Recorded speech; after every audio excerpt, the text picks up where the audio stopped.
Well, welcome back to another Scars and Stripes episode. We have an American hero here today, and I'm so honored that Mr. Captain, I should say, right? Boyd Barkley was a Vietnam veteran, Huey helicopter pilot, gunship. And so there's a great story to be told with this, but something I would love to hear your opinion on, because obviously there's some things that you went through. But we just saw the State of the Union address, and there was Eric Slover, who's a CW5, came out, and you could tell noticeably he's had some damage, had some injuries there during that excursion in Venezuela.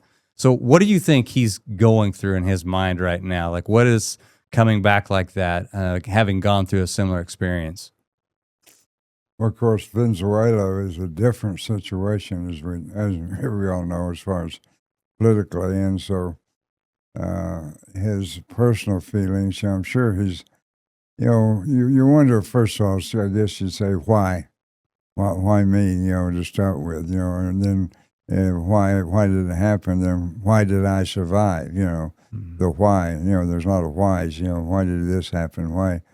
And I would assume he's having that no matter, what the reason was and what happened during that incident. He's going to wonder, why did it happen? Why did I survive? I think that's probably the beginning of it. And then things happen over the years, and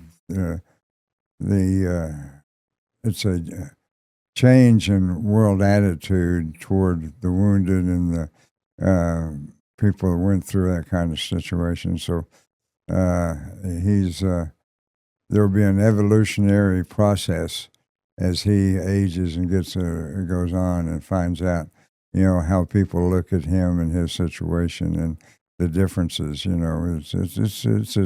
It's a strange evolution of life, is what it is.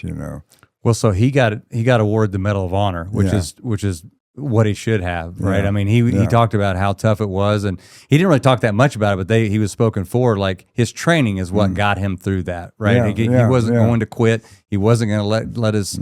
He was a Chinook helicopter pilot, I believe, taking in some Delta Force guys to get them in and out got appropriately. Wounded badly, and survived, and went on with his wounds. As far as what he was a warrior. I mean, he is a warrior. That's all you can say is, and he survived and was going to survive no matter what.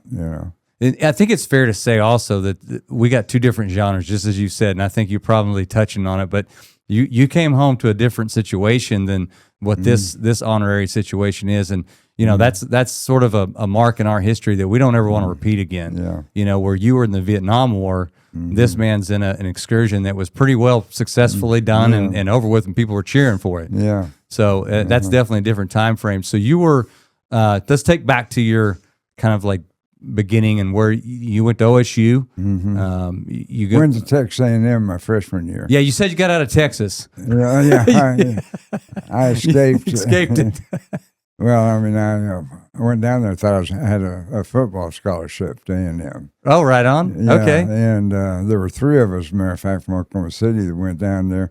That's the year Bear Bryant left and went to Alabama. Wow. So you thought your coach would be Bear Bryant? Yeah. Wow. And so I thought I was going to, and we got recruited by assistant coaches. We didn't get recruited by him. But three of us showed up down there and thought we had scholarships. And, of course, he had left, and no, you don't have a scholarship, and so. Well, that's a nice how do you do. Yeah, right. That's way to start things. Things were different back in those days too, as far as signings and the recruiting system, that type of thing. Because one of the assistant coaches told us, all three of us, that you show up at A&M, you'll have a scholarship. Oh, that's what they said. Yeah, okay. That's what one of the coaches told all three of us. And we thought Bear Bryant was still going to be there when he told us that. And then we get down there, and Bear Bryant's gone, that coach is gone, and who are you guys? Goodness. And it was kind of trauma, as far as. Sure. I mean, absolutely. Yeah, as far as we thought we were going to play football for Bear Bryant and weren't going to play football at all. So how the transition happened back to, so you love the Aggies. I'm sure you love the pageantry of their military presence. I've been to their, like seen their marching bands. Incredible. Oh, it is fantastic, But, I didn't have football out of my system, and I'd been offered one to OSU, so I went back to OSU, and they said, no, you got to come and earn it, so. Did you walk on there at the football program? Okay. How'd that go? Not well at all, because, I mean, we had to play with the freshmen. I was a sophomore. I had to play with the freshmen. And I didn't know till later, but I can't remember his name. The freshman coach hated walk-ons. Really? Yeah, and the next year, a guy from Duncan was the starting tailback, a running back, and he asked him, "Are you in a scholarship?" He says, "No, sir." Next day, he was on third string instead of first string. Wow. And he sure had a something in his crawl there. Yeah, against walk-ons, And so, anyway, it turned out to be a disaster, to be honest. So what did you get your degree in then? I got a business degree with 3 minors. I was a red shirt academic. I got a minors in history, business management, and marketing. Well, you spent some time there, but so what attracted you? When did you get in the Marines? Oh, I just sort of more or less always wanted to be a Marine, as far as if I knew I was going to go in the military, and if I was going to go in the military, I was going to be a Marine. So, for forever, so I just, it was interesting. There were 3 of us in my fraternity that talked to the recruiter there at OSU one day, and he said, "Okay, you all be down to Broadway where the office is Saturday morning, and we'll get you signed up." So I said, fine. We all 3 had girlfriends, and one of my girlfriends had a party for the 3 of us that night, Friday night. And we all were going to meet down there Saturday morning to sign up to join the Marines and go through officers training. And so they had double dated, and so we met at my girlfriend's house, and the next day I showed up, and they didn't show up. On the way home, they got cold feet, huh? Both their girlfriends talked them out of doing it, so I showed up by myself, and they never showed up. So I ended up being a Marine, and they didn't. So you went. Now you went as a commissioned officer, right? So where you? Well, we went. Yeah, we had to go through what they call PLC first, 12 weeks of officers training, and then you got your commission. It's called PLC, platoon leaders class, is what it was called. And so you did that 12 weeks, and then you got your commission, and then everybody goes to what they call basic school after that, and for 6 months, and then you go wherever you. Were you go in with the enlisted, correct? When you do that, as well as commission, when you do the basic. Well, yeah, you have a enlisted rank. You're paid as a corporal when you're going through the 12 weeks. Then you get your commission. Then you go to basic school as a second lieutenant. At that point in time, how are you treated kind of towards, like, because they knew you were an officer with the other folks that you're training with? Well, that was, the training is standard as far as, they know, the DIs know they're training these guys to become officers. Right. And so therefore they give us, heck, They don't take it lightly on you. Then. No, they don't take it easy, because they're training us. They want us to be good Marines. Sure. I mean, that's the first thing, be a good Marine, not whether you're an officer or not. So. Well, I've heard it say before, and maybe you can back this up. That said, when you really break it down and you say, "Why are you such a a-hole to me?" and a candid answer is, "What I'm training you today will save your life one point." Yeah, that's exactly right. Yeah. So I mean, you just understand what their reasoning is and just suck it up. So you go through basic, and then where do you go after that? Well, it depends on what you picked as your MOS, as far as, the 3 main are artillery, infantry, and tanks at the time. But then I wanted to be an aviator. I wanted to be a flyer. So, that was the thing. And my problem was that what happened was you pick out your other alternatives if you don't get your first choice. Did you have the ASVAB? Did they have the ASVAB test back then to kind of rank you where you might fit in? Did they have anything like that? I think, we took several tests. I'm trying to remember. It's been a long time ago, but I think that's more or less what they were trying to do. They tried to fit you where you, yeah, exactly, yeah, where you're best suited, And so, I wanted to be a pilot, but what happened was that I'd put down artillery as my next choice because I figured I'd go. If I didn't go to flight school, I'd go down to Lawton, Sabine, in Oklahoma. But as it turned out, I ended up in the artillery. But they started first time they started a class at Quantico in artillery, so I didn't come to Oklahoma. But anyway, still didn't get to stay in Oklahoma. Yeah. Anyway, the reason I didn't make flight school the first round is I was all set. Well, I out of the PLC program, if you're top 3% and all this other stuff, you can get offered a regular commission instead of reserve commission.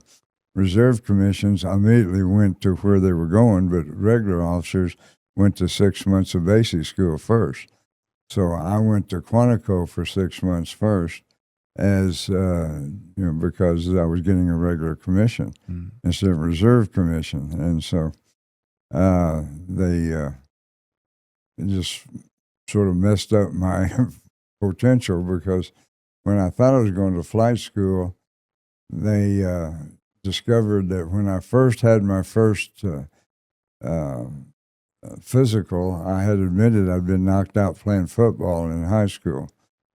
And they stopped everything, sent me to Bethesda for a neurological test, went through all that with them, then I passed everything, went back, and they said, well, we're short of artillery officers. You're going to artillery school and not flight school. So they use that as a means to say, I'm sorry, can't do that. Yeah, this is for Vietnam, of course. And so they didn't need helicopter pilots, they needed artillery officers, so... They didn't need pilots. I mean, I didn't know I was going to be a helicopter pilot, but anyway, ended up going to artillery school and then 3rd Marine Division in Okinawa, and then into Vietnam in '65. So where were you at before that? Where were you when you got fully trained? You were in artillery. Where were you before Vietnam? Then was that? I was sent to 3rd Marine Division in Okinawa. Went to Okinawa in Japan, right? Well, Japan, it's an island. Okinawa is a country off of Japan, right? Close it, right? Yeah, okay. It's down south. Yeah. But Okinawa is where... What were you there for, though? Like, with just They had a Marine base there. Okay. They have a huge base there, a Marine base. They've been there since the war. Okay. And so that's, it was not unusual to be sent to Okinawa. So it wasn't wartime. You were fairly relaxed, I guess, at that point. Yeah. Okay. And just going to Okinawa and then being able to make trips to Japan. And, we did, the Marines back then always had a battalion, what they called a battalion afloat. And a battalion was floating somewhere in the Pacific. And we'd make trips, like we went to Taiwan and to Hong Kong and Japan. And, they floated around the Pacific. And a battalion's about 1,000. 1,700 men. Yeah, troop. Okay. Yeah, and so they were somewhere on an aircraft carrier. Different ships. Okay. Several different ships. Some were they were on helicopter carriers. Which were back then. All the helicopter carriers were former World War II carriers. Right. Converted into helicopter carriers. So you're in Okinawa, and then somehow you get back. And they clear you to go to flight school. Yeah. How did that happen? Well, I reapplied. I was determined I wanted to be a pilot. So we had ended up in Vietnam. Yeah, so Vietnam starts. Yeah, we're one of the first outfits to land in Vietnam in April of 65. April of 65. And so we started the war, and then we got shipped out, and I reapplied then to go back to flight school, and I got my first orders were to go to the Marine Training Base in North Carolina, Camp Lejeune. And I had my orders, and I was home, standing up, saying goodbye to my parents, getting ready to walk out of my car, and I got a phone call. And I was heading to Fort Sill, and that's Lieutenant Barkley, and I said, yes. He said, sir, your order's been changed to go to Pensacola to flight school. And so what was bad about it, I had a fraternity brother of mine in Cushing, and he was getting ready to start law school. The FBI had just finished law school. He's going to go to the FBI Academy in Quantico, and he was at home in Cushing waiting to get me to pick him up. And I called him and told him, I can't pick you up. I'm heading to Pensacola. And what was that feeling like? Like you were going to get your wings? Well, I was excited to go, but I felt sorry for my good friend. Yeah. I left him stranded in Cushing. Oh, he didn't have any transportation? I was going to drive to Washington with him, but I had to go to Pensacola. You were going to take him to FBI so he could go train and drop him off. My orders were to go from there. Then I was going to go to Camp Lejeune. I got you. And so, but no, I can't go to Camp Lejeune. I got to go to Pensacola. And so I lost a friend right there on the spot. Oh, goodness. As he had to find a way to go to FBI Academy in Quantico. Yeah. It was really sad, but anyway, terrible. That's awesome that you remember that. It's like yesterday. You still feel bad about it. Yeah, it was, what was that, 60 years ago? Yeah. That I do, because I deserted him, You're getting ready to go to the FBI Academy, and you're stranded in Cushing, Oklahoma. Well, that's what I love about you guys. I mean, when you're there's a brotherhood like most people don't understand when you go through that. And I don't know, he wasn't military, but he was just a good fraternity brother of yours. Yeah, a good friend. Yeah, he's from Cushing. Yeah, I just was the fighting was the fighting starting to heat up in Vietnam when you got your orders to go become a pilot? Yeah, we were. Things were pretty calm at first there when I was there at first. Not just a few exciting things happening, but it was heated up after that, So I don't know the numbers on this, but when it was really, really intense fighting and shooting, if you were a helicopter pilot, you didn't last very long, especially if you were a gunner. I mean, I've heard numbers of 5 minutes, and I was there 19 days before I got shot down. 19 days is what? Yeah, before we were shot down. Wow. And the other pilot was killed. So when you went to Pensacola, how long was your training for? Well, the Marines and Navy, they don't have classes. You don't go through as a class. You go through on your own speed. And so I went through 16 months, but we went through the T-34 airplane, fixed wing, T-28. Oh, you did do fixed wing? Oh, yeah. Okay. T-34. We did carrier landings and got an instruments card and fixed wing before we ever went to helicopters. I mean, helicopters are always trying to fall out of the sky on you, if I understand correctly. They're pretty cantankerous things. Yeah, but anyway, never really. If they're maintained good, you're in good shape. Yeah. But anyway, it was they trained you in, like I said, T-34, T-28, instrument qualified, carrier qualified, and before you ever touched a helicopter. So when you got out of flight school, you had a instrument card and fixed wing and helicopters, and which was... That's a lot of hours. Oh, yeah. I was there 16 months, and it was good training. Unfortunately, what was sad was the Army would send their young guys, 18, 19 young guys, through in a 12-month syllabus, and they didn't even they got introduction to instruments, but they didn't get an instrument card and that type of thing. And they were just like what's the terminology I'm trying to think of? getting everybody through fast.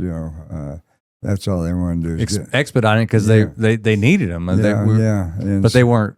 They're ill prepared. They weren't fully trained, but they had lots of guts. I mean, they've given an 18-year-old a helicopter, and what what wrong? What could go wrong? Yeah, right. No, but I mean, they were.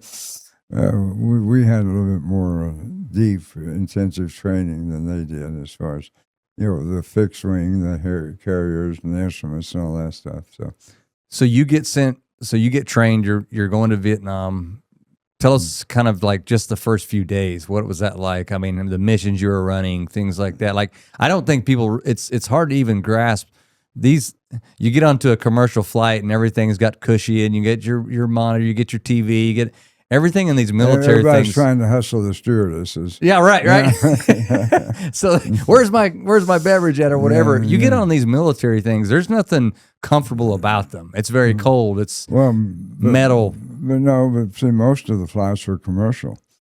To get to Vietnam? Yeah. Okay, but what really? Yeah. I didn't know that. Well, actually, to get to your base to go to Vietnam, then in Vietnam, to him, it may be an area from Okinawa to Vietnam. It may be a commercial flight. It may be a ship. It may be it's a military one from Okinawa and to wherever you're going to Vietnam. But before that, it's all commercial and fun. You're flying commercial to get over to Okinawa. And, my second time though, going back, we went as a unit, so we flew in KC-141s and instead of commercial flights to get there. So that's what I thought started happening. I think it was because they were needing more and more folks over there. Yeah, we were trained as a new squadron. We started as a new squadron, and then half of them were sent over, and then we went over afterwards by either, because we were taking more helicopters, so we had to go by ship and or plane. And so half of them went by ship with their helicopters, and then the rest of us flew over. We waited a few days. Now you were on a gunship, Huey gunship, correct? Were you, if I'm not mistaken, was this one of the first times that helicopters were used in this fashion in a military theater? They had not used them like that before. The armies were much more sophisticated than the Marines. They had the Huey Cobras, and we got the Cobras later, but they had the Cobras, which were the sophisticated weapon system, with all the rockets and the machine guns they had, but ours was like a Model T, as far as we had, You get the least and you do the most with it. Yeah, we had the machine guns and we had the rockets, but and then we got the Cobras later, so, Oh, you did get to fly a Cobra? I didn't, okay. My squadron did. Okay, After I got shot down, they got the Cobras, so that was a good deal, What was that like? You get into country, you're now a brand new pilot, pretty excited, I would presume. Mm-hmm. What was your thought on, like, what was the missions like? What was your mission to begin with?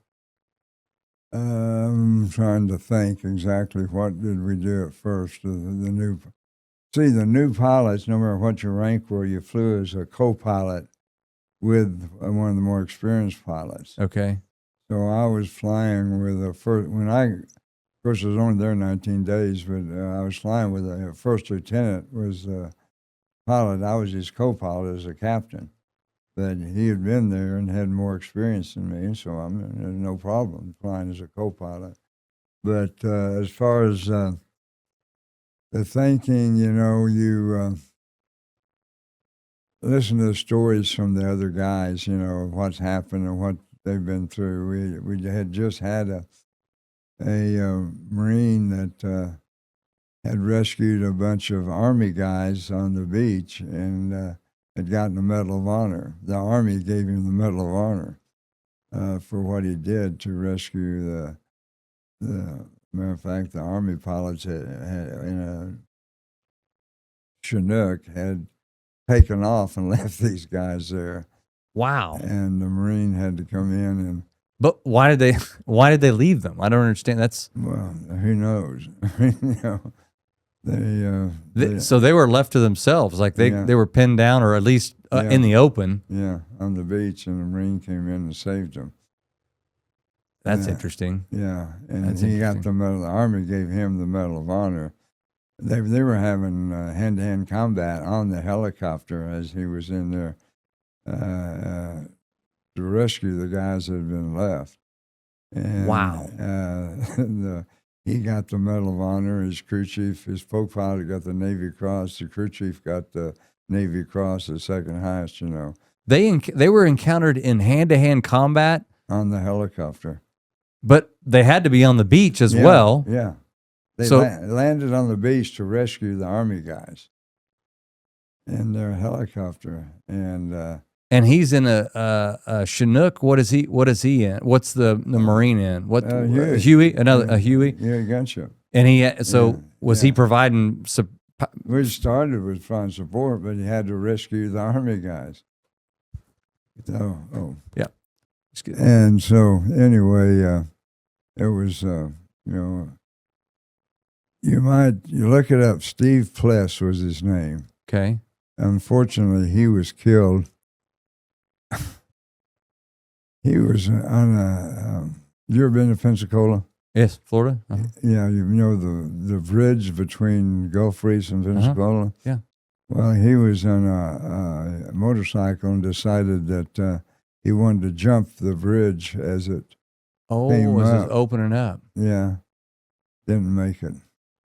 Do you? And this is a real question because I want to get it later in the interview because you have a huge heart for going out and talking with folks, Purple Heart recipients such as yourself, and mentoring them because there's a lot of dark, let's call them demons that you go through. Yeah. I sometimes wonder if that was an act of, to heck with it. If I make it, I make it. If I don't, then the memories are. I mean, I'm not in pain anymore. It could have been. Yeah, I'm gonna make it. If I make it, I do. If I don't make it, I'm not gonna make it. Yeah, I survived too much in Vietnam, so I'm not gonna worry about it. Yeah, I honestly worry about that. Or think about that. You see these guys in high speed crashes. I'm just wondering if that's another form of.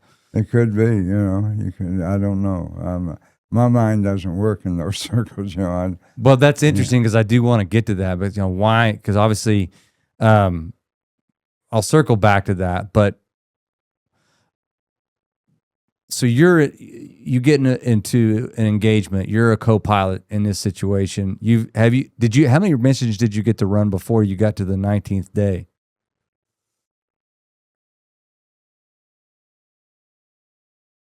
I'm thinking. Didn't fly for the first 5 or 6 days. You get oriented and learn to read the maps and call signs and all that stuff. Didn't fly for 5 days. Then flew probably not over a half a dozen missions for that day. And were you just fire support for ground troops, or what would you be called in for? That's the main thing. Or made a couple of trips to the Nangs to get some stuff that I needed to get. Supplies? Yeah, supplies. And what we call it a slick, made a couple of trips there. But with the gun shift, it was, you'd be on call. Well, either the medevacs for the Marines were H-34 pilots in the squadron. So one of our ships would fly cover for them, medevacs. Okay. When they went out. And matter of fact, one of my medevac flights, I screwed up. I was flying with a squadron commander. Biggest mistake I screwed up on the engine start. I got what they call a hot engine and ruined the engine flying with a squadron commander before we could take off. And the rescue chopper had to go off by itself. They didn't have anybody else available. And you talk about feeling like an idiot, screwing up the start of the That's tough. And with the squadron commander. And he said, as we're walking back to our area, he says, well, we'll just take out you'll pay it out of your pay. Take it out of your pocket. Yeah, huh? yeah, we're taking, and he was kidding, but, a super mistake when you have to, a helicopter, the rescue chopper has to go out by itself. Right. Really feels for the... Because the mission, you can't, I mean, you got guys that need help, so they got to go. Yeah. But they made it back fine, so... That's good. I was happy about that, but... So tell us about the day of that mission that you got shot down, and what was the day like? Can you recall it? Yeah, it was a beautiful day, and we were flying support for a company, and we were in a sort of mountainous area. The company's what, about 300 soldiers? Company's about 150. 100, okay. Yeah, 150. Three platoons. Platoons about 50, 45 or 50. But anyway, it was a beautiful day, and we were flying support for them, and they called for us to the company commander called and wanted support in his area. He said, there's a tree line down there. And we said, yeah. He says, well, they're on that tree line down there. So we went and made a strafing run along there. Then as we pulled off, they were, which they never did usually, but they broke away from the tree line and running into the open. And so the choppers behind us started strafing them. We had to go back up and turn around and come down again, but then, they had, for some reason, they just panicked and ran into the open, and we didn't know why, and we were just mowing them down, and then from over the left, all of a sudden our engine got hit. We were pulling up from our gun run. We were pulling up, and I'm sorry. The first burst got our engine, and we both started calling Mayday. And so... was it like an RPG would be today, like a rocket? No, it was a quad... I found out later it was a quad 50. You know what that is? No. Quad 50 is a 450 caliber machine guns that they set up on an anti-aircraft type thing where they sit and guide it. Yep, I know exactly what you're talking about. Yeah, and so that was what it was all I knew when it was hitting the helicopter, it was just tearing it apart. You could hear just. So, because it wasn't one bullet, it was. No, it was a machine. What I said it was a quad 50. Yeah, 50 caliber machine gun, 4 of them on and it just was ripping the fly apart. And then first burst got the engine. We both started calling Mayday and started going down. And the second burst came through the cockpit, hit me in the hand. I blew it in my face, and I said, I'm hit. And I started over here to grab the pressure point over here, which I learned in Boy Scouts. Wow. The pressure point. Yeah. And then he immediately, very calmly said, I'm dead, I'm dead. And I looked over, and he was slumped in his seat. So I had no real choice. I had to take control of the chopper, and my hand was gone. You're still in air? Yeah. Oh, my goodness. We're 1,400 feet in the air, Well, actually, the altimeter said we were probably 600 or 800 feet actually above ground. But, So you've got a motor out, or an engine out. Yeah. Do you still have one engine or no? No. So zero, we're going down. And... I said, I'm hit. And he says very calmly, he says, I'm dead. And I looked over, and he slumped in the seat. So I have no choice. I have to, you have certain procedures to do a auto rotation. Well, without a left hand, they don't teach you how to do it. And I had no other choice, but I had to push the collective down with my stub. And at the same time, I'm knowing I can't. Normally you're looking for a clearing, but I know I can't take it into clearing and do a normal auto rotation.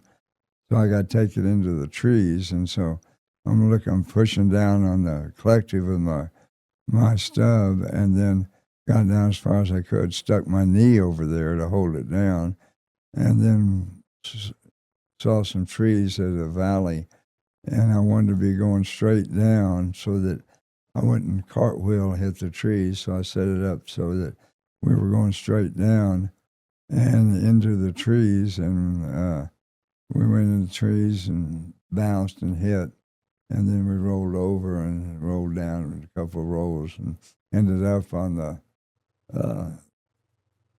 my side, on the side outside the trees, and all I could think of is, I had to get out. I was afraid we were on fire, and so I could smell fire. So I unstrapped myself, climbed. Well, not only that, you've got enemy, I'm sure, crawling all around the area. To get a American chopper pilot, that's probably a pretty good prize. I hate to say it that way, but yeah, sure it is. And they were shooting at us from the hills, and so you've got lead flying all around you as you're okay. Yeah. And I climb out and get out the crew side, and the two crewmen, we had two gunners, two crewmen, and they were both squatted on the ground. And I says, they were, sort of in a daze. And I says, get a tourniquet, put it on my arm, And so the crew chief got our tail rotor tie down, our tail rotor, and put a tourniquet on my arm. And the other one was Lance Corporal Alexander. He said, they're shooting at us, sir. I kind of know that. They were shooting down at us now. We were on the ground, and their bullets were flying around us, And so we got to get in cover. So we go over and get in some cover on the other side of the clearing, and the helicopter's laying on us left side, and it's burning, and I say, I don't want him to burn. So I jump up, and I'm going to run to the helicopter and cut him out. And I run about 10 feet and fall on my face, say, oh, God, my leg's broken. And my ankle and heel bone were broken. And so they say, he's dead, sir. And I said, okay. And anyway. You hold on. You went back to go get the pilot. I was going to. Okay. But I ran about 10 feet and fell on my face. And got you. My legs didn't realize that your leg was broken. Yeah. Yeah. Okay. Until I tried to run on it. And then they said, he's dead, sir. And I says, okay.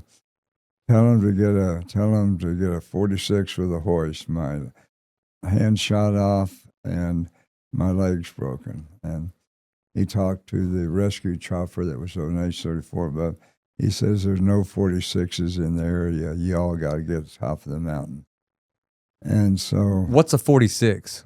It's H-46, a twin. The what they call them Chinooks, I guess. No, correct? that was an Army Chinooks. Okay. Ours was a Sea Stallions. But theirs H-47, ours H-46. Okay. Just two different helicopters. Okay. But they didn't have any in the area. So he says, you got to get to the top of the mountain. And so one crewman grabbed me by one shoulder. They're on their hands and knees. Started dragging me up the side of the mountain because it was too steep to walk. They had to just crawl and pull me. And with my good leg, I tried my best I could to help support them, but it was just huff and puff. And then we got about halfway up there, and I felt my arm being pulled. And I hadn't looked at that before. I didn't want to look in. And my hand was hanging on by about an inch of skin by the thumb. It got tangled in some shrubs. And so I had to untangle it from the shrubs and put it on my chest, and I wasn't bleeding. The tourniquet had come off, and there was no blood coming out. It was just a little trickle of blood. And my hand was just floppy on there by the thumb. Do you... God. That's I was about to ask you. There's only one way. I mean, you should have been bleeding out. I know. Wow. For some reason, the Lord was there the whole time. I mean, I felt the Lord's presence there the whole time. When I first got hit, And I remember thinking sort of something like, Lord, help me. And, I always felt the Lord's presence the whole time, going down, and then when... So you were almost at peace? I hate to say that, but were you at peace? Almost. I mean, I knew what had happened before. Something had happened before. I'm trying to remember exactly what it was, that the Lord had assured me that no matter what happened, he was going to take care of me. If I died, I was going to be all right. If I lived, I was going to be all right. On that day or before that? Before that. Okay. Before that, something had happened to make me believe that, and then also I believed it that day too. Yeah. That no matter what happened, the Lord was going to take care of me. And that was my peace as far as I felt. I never had any doubts. Never had any fear, wasn't scared.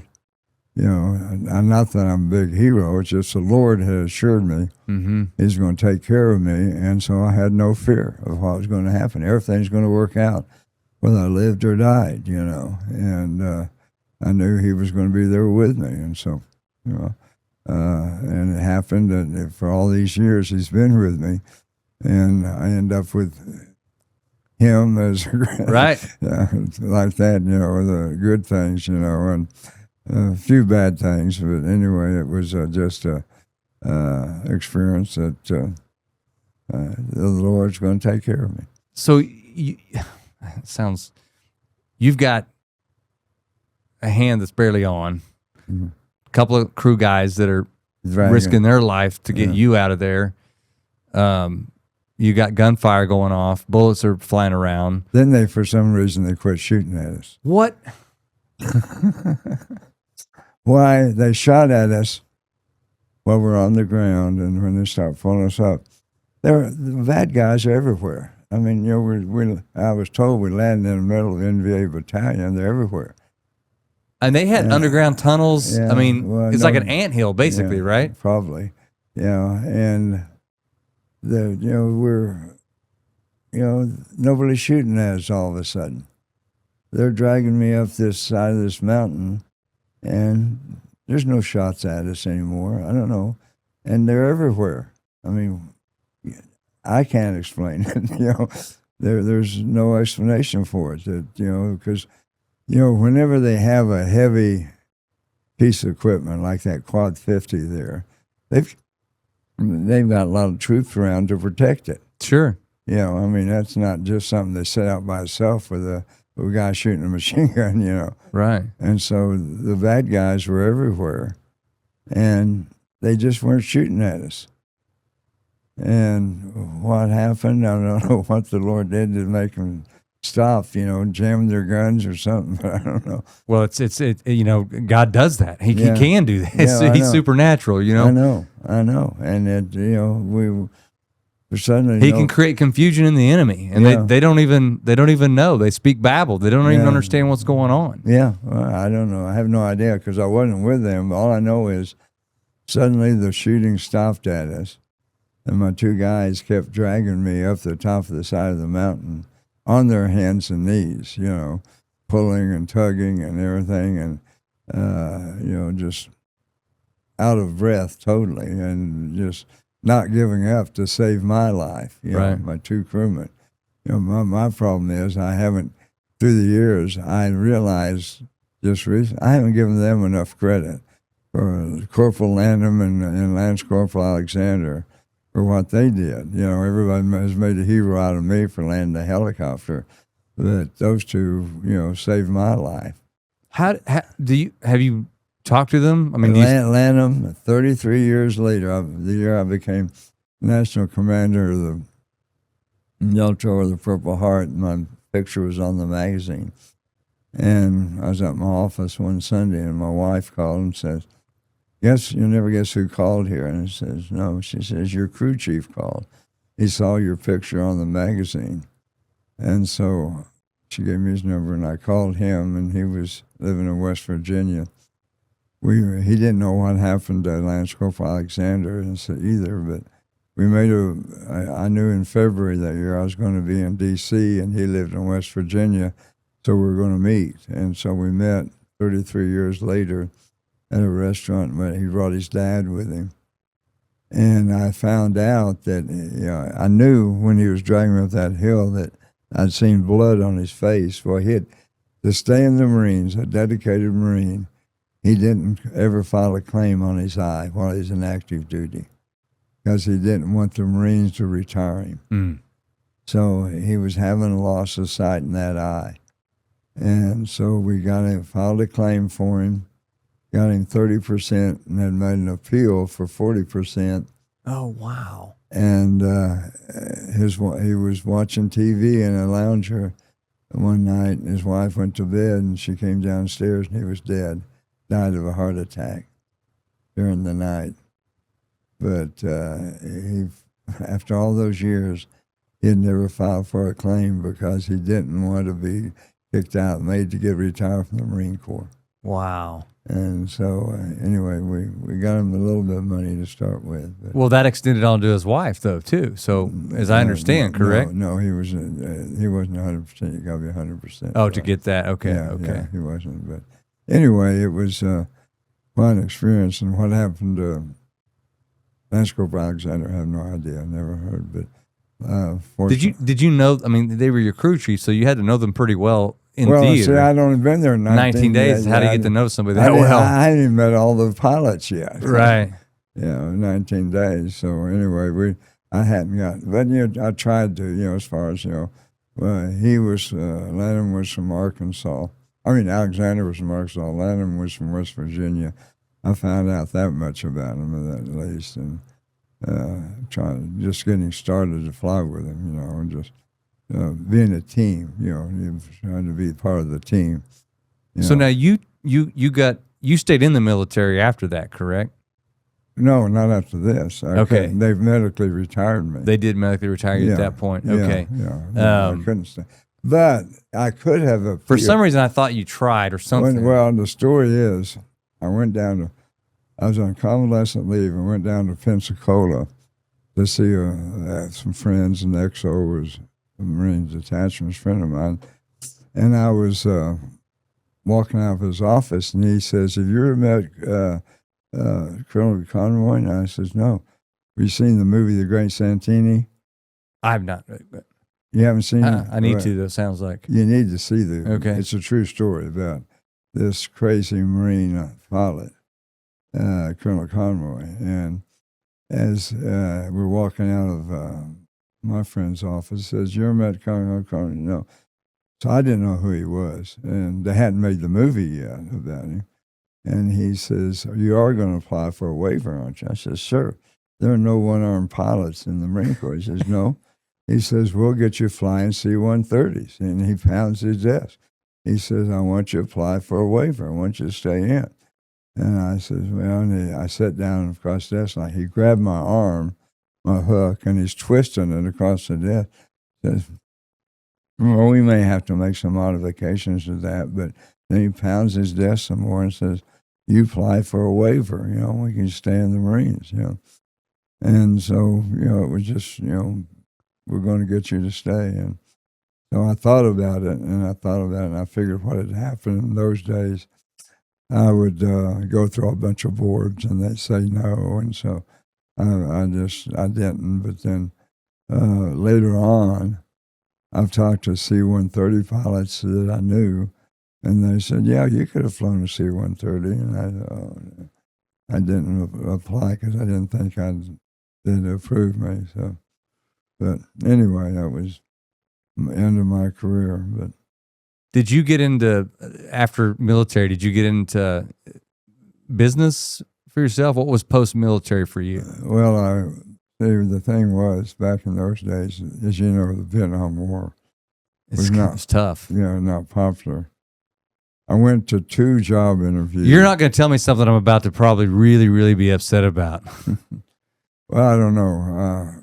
I went to 2 interviews, and they were not what I call friendly interviews. That's exactly what I was. And so I said, I'm not going to put up for that. So the girl I was dating at the time, her insurance agent was a good guy, and she said, "I want you to meet my insurance agent." So we had lunch one day, and he convinced me to apply to go into the insurance business. So that's what I did. I went into the insurance business, and so.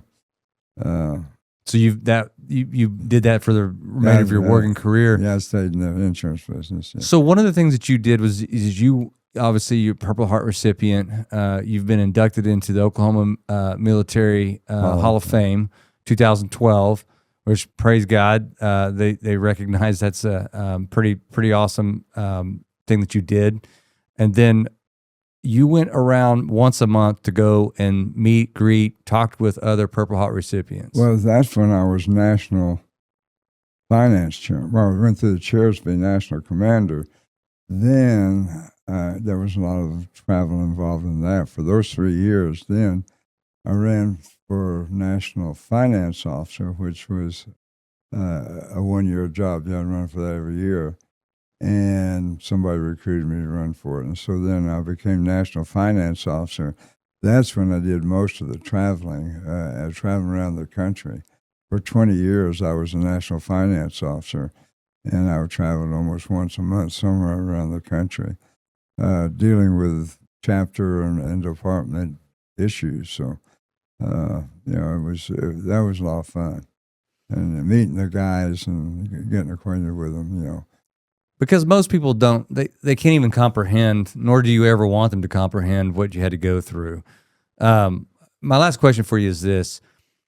Obviously, you're still incredibly well-adjusted. I mean, a lot of people have a tough time speaking the stories like this. What do you think the difference is in between folks that don't adjust and reintegrate quite as well as you have and the ones, It's going to be something that some people won't buy, but I give all the credit, everything to God. I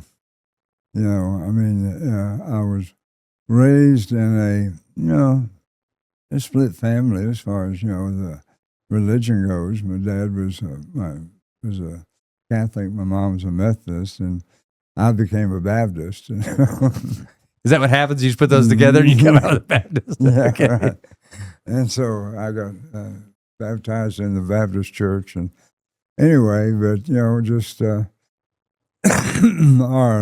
Sunday school teacher was our football team doctor and became my personal doctor, and became close to him, and so that's in the Baptist church. That was where all that came from. Is that Doc Holden and his teachings and the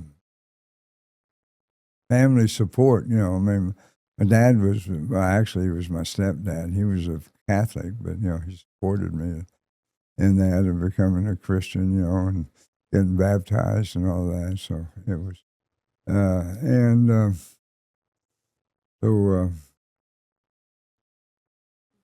you can try and think through. Non-Christians can try and think through anything, and rationalize it in their eyes, but there's no rationale to it as far as, it's it's a fact, there is a God that looks after us, and he wants us the best he wants the best for all of us, and he provided that for me, and I have recently felt bad because I don't think I've given the Lord enough credit for everything, over the years. I'm now at my age, that I should have done more, that I could have done more and should have done more, and I haven't, But. Well, it's funny when people say that, and I appreciate what you're saying, but a guy said something to me one time, made a lot of sense. I was an atheist for most of my life. I've been a Christian following Jesus for the last 10 years. When I first received the Holy Spirit, I wanted to go out and affect as many people as I could. Almost got fanatical about it. I mean, I would say probably had one man that was much further along in his walk. And he just looked at me and said, "Chad, let me ask you a question. How many people did Jesus affect?" I said, "Well, 13, and one of them bounced out, so 12." And he goes, "Okay, well, how many did he take to the, Mount of Transfiguration?" I said, "Well, 3, He said, "Well, how many did he actually give a special appointment to write the book of Revelation? I said, 1. He said, so you're going to be better than Jesus and affect hundreds and hundreds and hundreds. And it was a very eye-opening perspective of, you know, when you look at it and God, you know, he really looks at us as men and says the first order of business is take care of your kids. You know, it's God, your family, then your country. And it's always to say, well, what's the fruit look like that you produce? And you got a young man sitting right next to you right now that's off camera, but I can tell you that you produce good fruit. I'm proud of him. Yeah, he's a good man, you know. And I'm proud of his father and his aunt. And she's kind of become a liberal. But they moved here from California. Hey, we can fix them. Yeah, they can be recalibrated that they moved here from California. So I'm not going to keep worrying about them too long. I'm just going to keep praying for them. Yeah. Well, any last thoughts that maybe Ryan, your grandson looks like he might want you to talk about before we close here?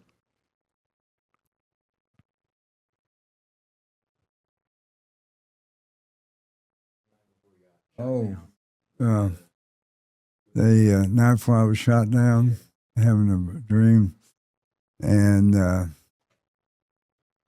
it was the 23rd Psalm, and it was interesting. The valley of the shadow of death, you know, the 23rd Psalm. And the next day I got shot down, and I was in that valley, and the shadow of death was all around me, but God was there with us the whole time, and never doubted that at all. But the 23rd Psalm, you know, was so prevalent, you know, in our lifetime at that point, because we were in that valley of shadow of death, and we had no fear, because at least I didn't. The other pilot was dead. And the 2 crewmen were doing what they did best to save me.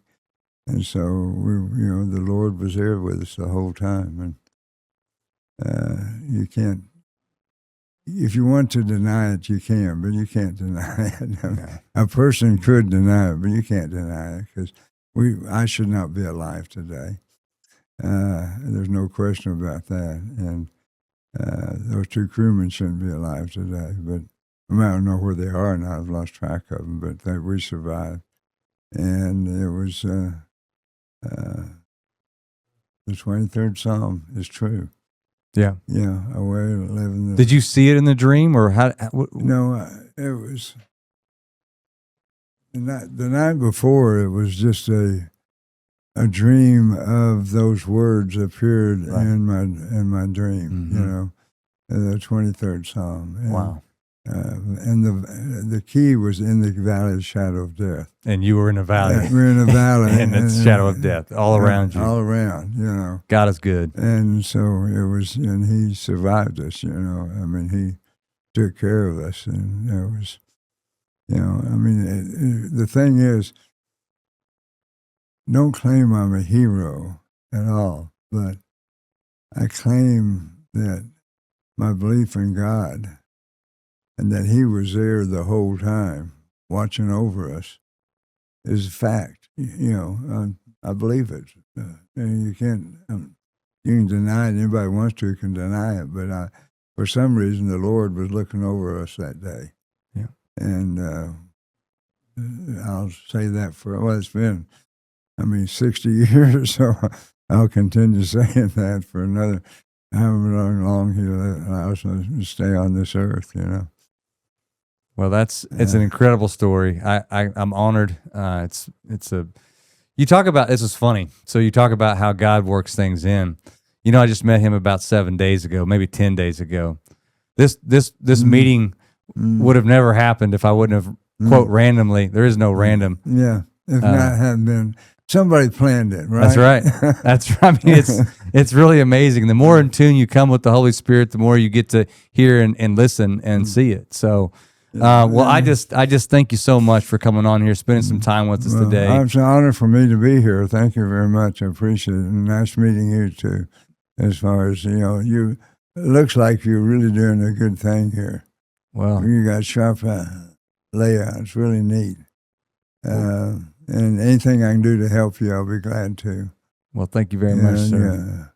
As far as, where do you get your sponsorship from? I don't have a sponsorship. Oh, I mean, you gotta get sponsored. I mean, money from somewhere. Right. Well, I am the money. You are the money. Yeah, okay. So, we're looking for that. We're trying to get our numbers up so that maybe we get one day. But right now, that's out of my pocket.